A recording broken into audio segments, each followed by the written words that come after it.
नमस्कार, आप देख रहे हैं वन उत्तराखंड। मैं हूं आपके साथ हर्षिता जोशी। आइए नजर डाल लेते हैं इस वक्त की हेडलाइंस पर। मुख्यमंत्री पुष्कर सिंह धामी ने आवासीय कॉलोनी का किया शिलान्यास। पीएम योजना के तहत रानीपुर रुड़की विधानसभा में होंगे 143 करोड़ की लागत से 2400 घरों का निर्माण।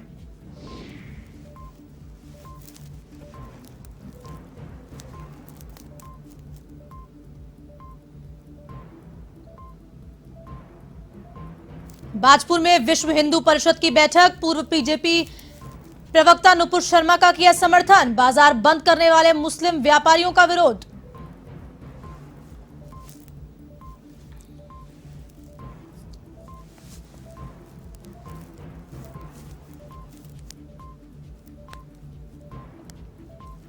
रुड़की नगर निगम के पार्षदों का महापौर के खिलाफ मोर्चा। मेयर गौरव गोयल से इस्तीफे की मांग। पार्षदों ने की सामूहिक इस्तीफा देकर बोर्ड को भंग करने की चेतावनी। गौरव गोयल पर 25 लाख की रिश्वत लेने का आरोप।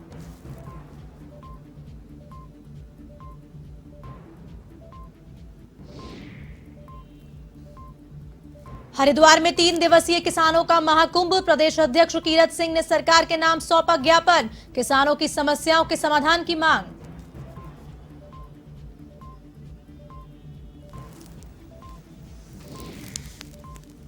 अल्मोड़ा में पानी की कमी को देखते हुए प्रशासन का एक्शन। जल स्रोतों की खोज को लेकर जल शक्ति केंद्र की स्थापना। 60 साल पहले के भू नक्शे और खसरे के लिए जाएगी सहायता।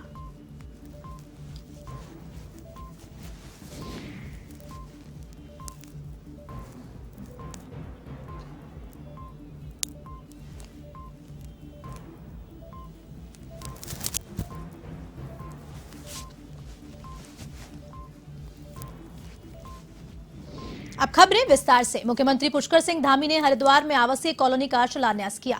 दरअसल प्रधानमंत्री आवास योजना के तहत रानीपुर, रुड़की, खानपुर और मंगलौर विधानसभा में 143 करोड़ रुपए के बजट से करीब 2400 मकानों का निर्माण होना है। साल 2025 तक सभी विधानसभाओं में मकान बनकर तैयार हो जाएंगे। और इसी दौरान सीएम पुष्कर सिंह धामी ने कहा कि प्रधानमंत्री आवास योजना के तहत पूरे उत्तराखंड में करीब 20,000 लोगों को लाभान्वित किया जाएगा। और कहा कि उत्तराखंड में हालात सामान्य हैं, किसी को भी माहौल बिगाड़ने नहीं दिया जाएगा। सीएम धामी ने आगामी कावड़ मेले की चुनौती बताया और कहा कि चारधाम यात्रा की तर्ज पर कावड़ मेले को भी सकुशल संपन्न कराया जाएगा। इस दौरान हेतमपुर गांव में आयोजित शिलान्यास कार्यक्रम में पूर्व केंद्रीय मंत्री रमेश पोखरियाल, कैबिनेट मंत्री प्रेमचंद अग्रवाल समेत कई विधायक मौजूद रहे।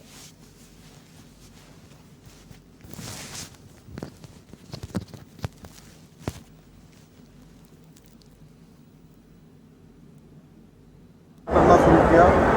उन्होंने देश के ऐसे लोगों की चिंता करी जिनके पास मकान नहीं है, जिनके घरों में जो है गैस के सिलेंडर नहीं पहुंचे हैं, जिनको स्वास्थ्य की सुविधाएं नहीं मिल रही हैं। उस कड़ी में प्रधानमंत्री आवास योजना शहरी, आज हमने उसका यहाँ पर शिलान्यास किया है।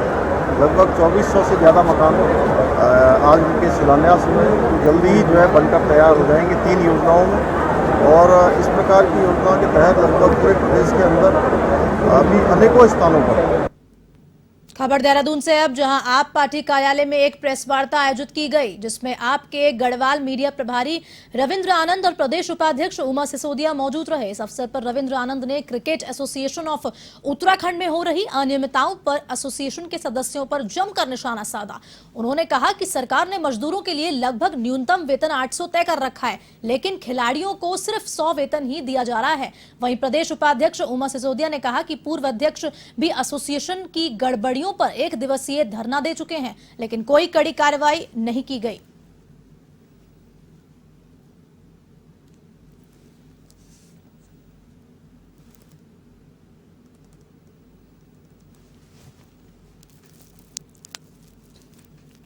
उत्तराखंड के नैनीताल में अमृत सरोवर परियोजना और जल शक्ति अभियान के नोडल अधिकारी उपेंद्र चंद्र जोशी ने बैठक आयोजित की। राज्य अतिथि गृह में जिले में अमृत सरोवर के संबंध में अधिकारियों की बैठक ली। नोडल अधिकारी जोशी ने बताया कि विश्व में बढ़ते जल संकट को देखते हुए बरसात के पानी को संचित करने के लिए भारत सरकार द्वारा 2019 में जल शक्ति अभियान लागू किया गया था, जिसके तहत देश के प्रत्येक जिलों में 75 अमृत सरोवर बनाने का लक्ष्य रखा गया। इसी के तहत नैनीताल जिले में 85 जगह चिन्हित की गई, जिन पर काम काम करना शुरू कर दिया गया है ताकि बारिश का पानी संचित किया जा सके और साथ ही सरकारी भवनों के साथ लोगों से अपने घरों में भी रेन वाटर हार्वेस्टिंग टैंक बनाने की अपील की ताकि पानी की कमी को दूर किया जा सके।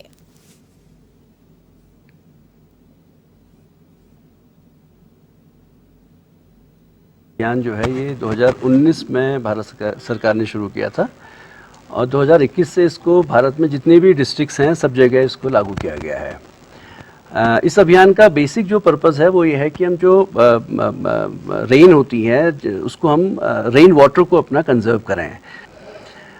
इस वर्ष इसमें भारत सरकार ने अमृत सरोवर परियोजना को भी शुरू किया है और हर एक डिस्ट्रिक्ट में 75 अमृत सरोवर बनाने के निर्देश दिए हैं। नैनीताल डिस्ट्रिक्ट में आके यहाँ पर वार्ता भी की है यहाँ कंसर्न ऑफिसर्स के साथ और कुछ साइट्स का निरीक्षण भी किया है।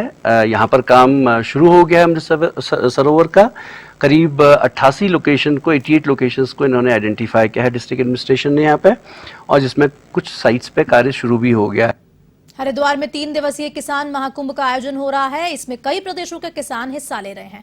आपको बता दें हरिद्वार देहात और लक्सर में भी हजारों किसान यूनियन अंबावता के प्रदेश अध्यक्ष चौधरी कीरत सिंह की अगुवाई में पहुंचे हैं। चौधरी कीरत सिंह ने कहा कि अन्नदाता कहे जाने वाले किसानों की समस्याओं के समाधान के लिए किसानों को एकजुटता दिखानी ही होगी, तभी किसान सरकार को अपनी ताकत का एहसास करा सकते हैं। उन्होंने ये भी कहा कि महाकुंभ में किसान भवन की स्थापना की मांग की जाएगी और साथ ही साथ किसानों की बुनियादी समस्याओं पर मंथन भी होगा। यदि समय रहते किसानों के मसलों को हल नहीं किया तो फिर से बड़े आंदोलन को झेलने के लिए सरकार तैयार रहे।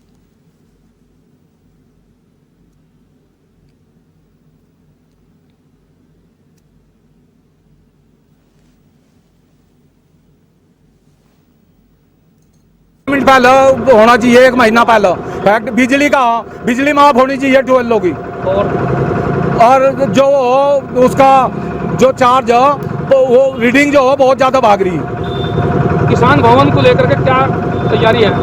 बस तैयारी तो है, अगर इस मांग को नहीं मान रहे अब जा तो ठीक है 1 महीने बाद इतना बड़ा आंदोलन करो, चाहे तो हरिद्वार करो, चाहे रुड़की करो, चाहे लक्सर करो, मतलब पूरा जाम। उत्तराखंड के रुड़की जिले में नीलामी में खरीदी गई गाड़ियों में अचानक आग लगने से हड़कंप मच गया। बहादुराबाद इलाके के भागपुरा भौरो गांव में देखते ही देखते आग ने विकराल रूप ले लिया, जिसकी सूचना के बाद मौके पर पहुंची दमकल की गाड़ियों ने कड़ी मशक्कत के बाद आग पर काबू पा लिया। आपको बता दें कि खाली प्लॉट में रखी गई नीलामी में खरीदी गई गाड़ियां आग की भेंट चढ़ गई। गनीमत रही कि हादसे में कोई जनहानि नहीं हुई।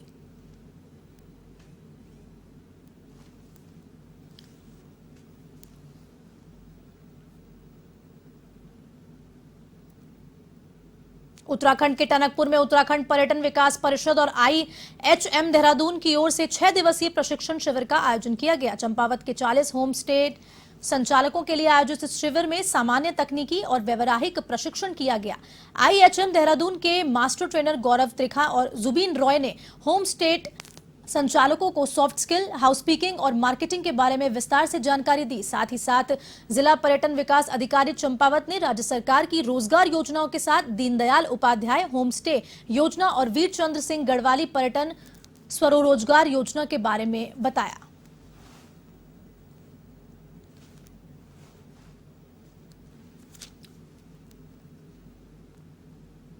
उत्तराखंड के पर्वतीय क्षेत्र और मैदानी क्षेत्रों में पड़ रही भीषण गर्मी के बाद अब लोगों को इससे राहत मिलती नजर आ रही है। पिछले कुछ दिनों से टनकपुर सहित आसपास के कई जिलों में हो रही बूंदाबांदी और बारिश के बाद तापमान में भारी गिरावट दर्ज की गई है। शनिवार को भी टनकपुर में मौसम में बड़ा बदलाव देखने को मिला और हल्की बूंदाबांदी दर्ज की गई, जिससे लोगों को भीषण गर्मी से काफी राहत मिली।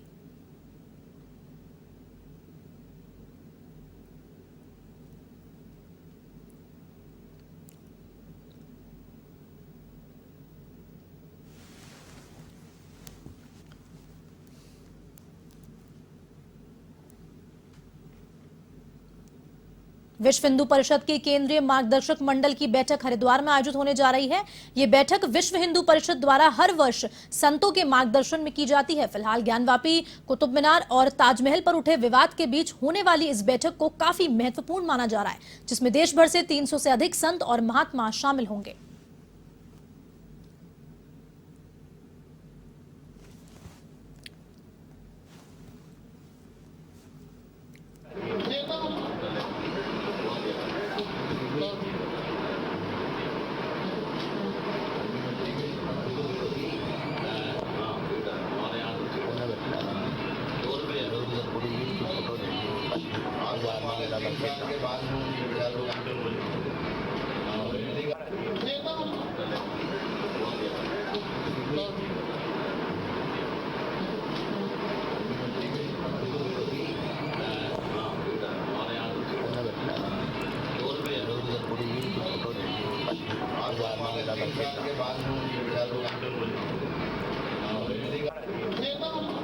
जीरो टॉलरेंस की बीजेपी सरकार में भ्रष्टाचार चरम सीमा पर है, जिसको लेकर रुड़की नगर निगम के पार्षदों ने महापौर के खिलाफ मोर्चा खोल दिया है। उनका कहना है कि अगर महापौर गौरव गोयल इस्तीफा नहीं देते हैं तो सभी पार्षद सामूहिक इस्तीफा देकर बोर्ड को भंग करने का काम करेंगे। आपको बता दें कि लगभग 5 महीने पहले मेयर गौरव गोयल के खिलाफ एक व्यक्ति ने कोतवाली में तहरीर दी थी, जिसमें बताया गया था कि उनसे नगर निगम मेयर गौरव गोयल ने लीज की जमीन को रिन्यूएबल कराने के नाम पर 25 लाख रुपए की डिमांड की थी। वहीं फॉरेंसिक जांच में मेयर गौरव गोयल की आवाज की पुष्टि भी हुई है, जिसके बाद पार्षदों ने उनसे इस्तीफा देने की मांग की है। इसी के चलते सभी पार्षद एकजुट होकर नगर निगम पहुंचे और मेयर के खिलाफ मोर्चा खोल दिया।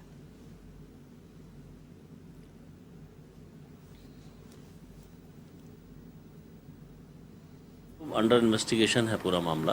अभी इन्वेस्टिगेशन क्योंकि इसमें चल रही है और इसमें कुछ भी कहा जाना अभी मेरे स्तर से जल्दबाजी होगी। इन्वेस्टिगेशन में जो भी निर्णय आएगा, इन्वेस्टिगेशन में जो भी कंक्लूजन निकलेगा उसी आधार पर कार्रवाई की जाएगी। देखिए, भ्रष्टाचार से जुड़ा हुआ मामला है, इसे बिल्कुल बर्दाश्त नहीं किया जाएगा क्योंकि भाजपा कभी भी भ्रष्टाचार को बर्दाश्त नहीं करती है। चाहे कोई भी किसी पद पे हो, उसको भ्रष्टाचार कभी भाजपा बर्दाश्त नहीं करती है। देखिए, पहले तो ये था कि फोरेंसिक जांच होगी, ये आवाज मेरी नहीं है। जब फोरेंसिक जांच में भी ये दोषी पाए गए हैं तो तत्काल प्रभाव से इनको नैतिकता के आधार पर इस्तीफा देना चाहिए, वरना सारे के सारे पार्षद इस्तीफा देंगे। और भाजपा के प्रदेश अध्यक्ष से भी हम कहना चाहते हैं, तुरंत तत्काल में इनको निष्कासित करना चाहिए। देखिएगा, आज की हमारी मांग है क्योंकि फॉरेंसिक रिपोर्ट की जांच आ गई है, उसमें जो आवाज़ का मिलान है महापौर गौरव गोयल जी की आवाज़ से हो गया है, तो निश्चित तौर पर नैतिकता के आधार पर उन्हें इस्तीफा दे देना चाहिए। क्योंकि भारतीय जनता पार्टी का जो भी सच्चा सिपाही है वो जीरो टॉलरेंस में विश्वास रखता है। अगर आरोप उन पर सिद्ध हो रहा है तो उन्हें नैतिकता के आधार पर इस्तीफा दे देना चाहिए। हम लोगों से जनता जवाब मांग रही है, हम लोग निर्वाचित प्रतिनिधि हैं, निश्चित तौर पर हमें जवाब देना भारी पड़ रहा है। तो हम भारतीय जनता पार्टी के शीर्ष नेतृत्व से डिमांड कर रहे हैं कि शीघ्र इस प्रकरण में हस्तक्षेप करें और महापौर। अल्मोड़ा में पानी की कमी को देखते हुए प्रशासन पानी के नए स्रोतों को खोजने की तैयारी में जुट चुका है। इसके लिए 60 साल पूर्व के भू नक्शे और कसरे की सहायता भी ली जाएगी, जिसकी मदद से पानी के नाले, धारे और अन्य प्राकृतिक जल स्रोतों को खोजकर उनका संकलन किया जाएगा। मुख्य विकास अधिकारी नवनीत पांडे ने बताया कि पानी की कमी को दूर करने और नए जल स्रोतों की खोज को लेकर एक जल शक्ति केंद्र की स्थापना भी की गई है, जिसका उद्देश्य है जनपद में नए जल स्रोतों की खोज करना। अगले 3 महीने में यह कार्य पूरा कर लिया जाएगा।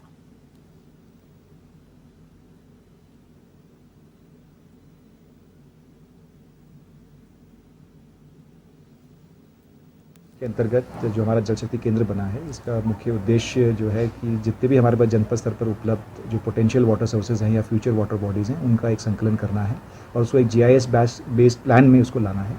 इस संबंध में हमने राजस्व विभाग के सहयोग से जो हमारी 11 तहसीलें हैं उसमें हमने लगभग 1,29,000 खसरे ऐसे आइडेंटिफाई किए हैं जो कि किसी न किसी रूप में वो वेटलैंड या किसी जल स्रोत से उसका लिंक है। वो नौले, गधेरे, रौले, सिमार आदि के रूप में दर्ज हैं। क्योंकि ये नक्शे लगभग 60 साल पुराने हैं, तो अब इनकी एक ग्राउंड ट्रूथिंग की प्रक्रिया स्टार्ट की जाएगी और ये देखा जाएगा कि इनमें से कितने वास्तव में मौके में ऐसे पोटेंशियल खसरे हैं जहाँ पे किसी प्रकार के जल संरक्षण या संवर्धन की कार्रवाई प्रारंभ की जा सकती है। तो ये हम प्रयास करेंगे आने वाले 3 महीने में कि इसको हम एक दफ़ा इन्वेंटराइज कर सकें। के बाद आपका स्वागत है। रुक करेंगे अगली खबर की ओर। उत्तराखंड के बाजपुर में विश्व हिंदू परिषद के कार्यकर्ताओं ने पूर्व बीजेपी प्रवक्ता नुपुर शर्मा के समर्थन में बैठक आयोजित की। इसी दौरान उन्होंने नुपुर शर्मा की गर्दन काटने की बात करने वालों के खिलाफ जमकर नारेबाजी भी की। साथ ही कार्यकर्ताओं ने बाजार बंद करने वाले मुस्लिम व्यापारियों का भी विरोध किया और नैनीताल रोड स्थित प्राचीन शिव मंदिर में विश्व हिंदू परिषद के जिला मंत्री यशपाल राजहंस ने बैठक का नेतृत्व किया। उन्होंने कहा कि जब कोई सनातन धर्म के लिए अपमानजनक बात करता है तो उसे हिंदू समाज के लोगों को काफी पीड़ा होती है। साथ ही उन्होंने यह भी कहा कि यदि किसी समुदाय के लोगों की भावनाएं आहत हुई हैं तो वे न्यायालय के शरण ले सकते हैं।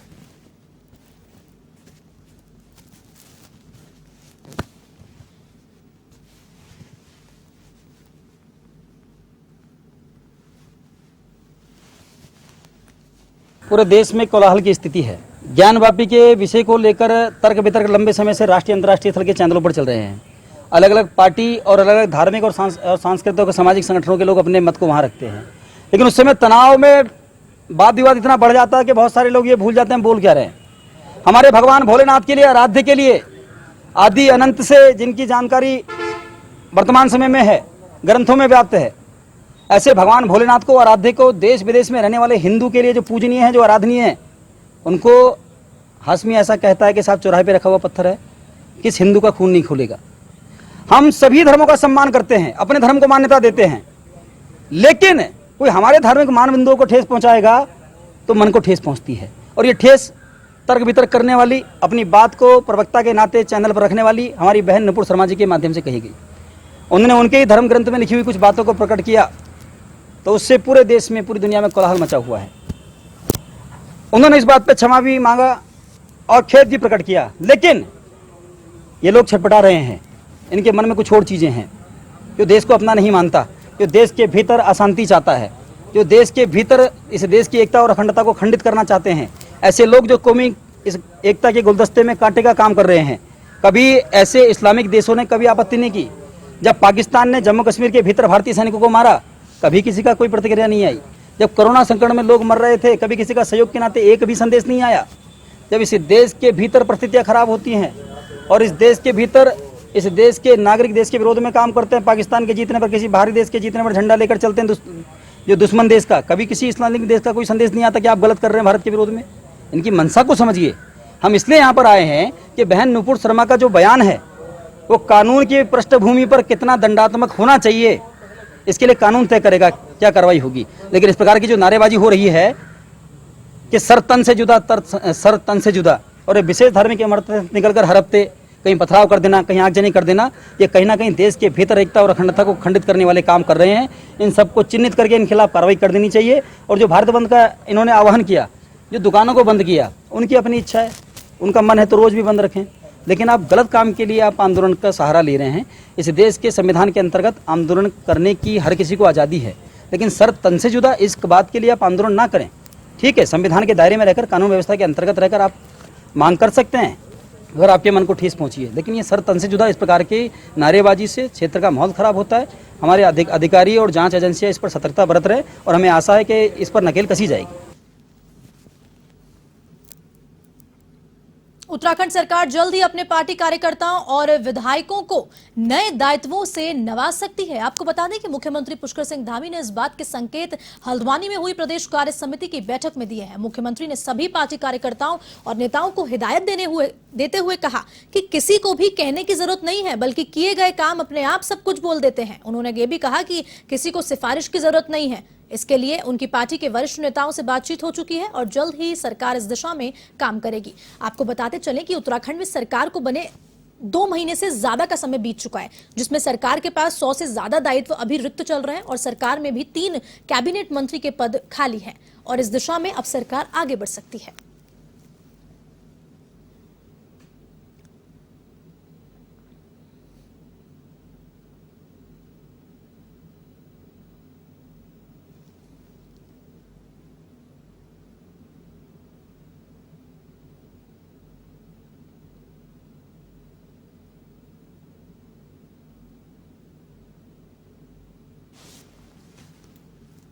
ऋषिकेश एम्स में इलाज के लिए आने वाले मरीजों के तीमारदारों को मदद मिलेगी। दरअसल भाऊराव देवरस सेना न्याय की ओर से एम्स के पास 305 एकड़ जमीन लीज पर ली गई है, जिस पर 55 करोड़ रुपए की लागत से 400 बेड का माधव सेवा विश्राम सदन का निर्माण किया जाएगा, जिसका दिसंबर 2023 तक निर्माण कार्य पूरा होने का लक्ष्य रखा गया है। माधव सेवा विश्राम सदन का शिलान्यास कार्यक्रम 12 और 13 जून को आयोजित किया जाएगा। इसी दौरान मुख्यमंत्री पुष्कर सिंह धामी कार्यक्रम में शिरकत करेंगे। वहीं जूना पीठाधीश्वर आचार्य महामंडलेश्वर स्वामी अवैध आनंद गिरी महाराज, बाबा रामदेव, प्रसिद्ध रामायण मर्मत संत विजय कौशल महाराज और राष्ट्रीय संयोजक संघ के पूर्व। आपको बता दें कि माधव सेवा विश्राम सदन का निर्माण कार्य पूरे होने के बाद तीमारदारों को 150 रुपए में कमरा, 50 रुपए में बेड और 25 रुपए में भरपेट भोजन मिलेगा।